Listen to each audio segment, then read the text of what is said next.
Ushbu loyiha Mikrokreditbank hamkorligida Farg'ona viloyati Oltiariq tumani Qahramon mahalla fuqarolar yig'ini hududida joylashgan konturlarda amalga oshirilmoqda. Bu yerda sabzi ekilgan. Ekin ekilgan maydon hajmi 11 gektarni tashkil etadi.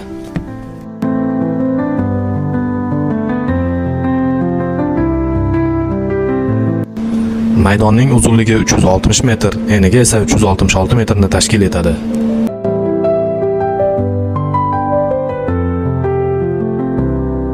Bu yerdagi ekinlar zamonaviy usullar bilan parvarishlanmoqda. Hozirda ekinlar unib chiqqan holatda.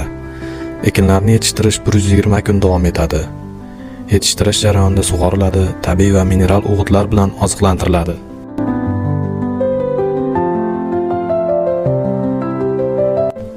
Bu loyihaga 36 ta dehqon xo'jaliklari biriktirilgan.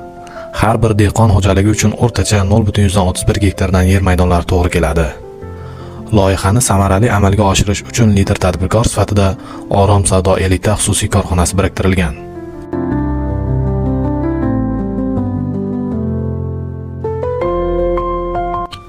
Ushbu loyiha bo'yicha har bir gektardan 30 tonna, jami 330 tonna hosil olish rejalashtirilgan. Kelajakda ekin maydonini kengaytirish va shu orqali dehqon xo'jaliklarining daromadlarini oshirish maqsad qilingan.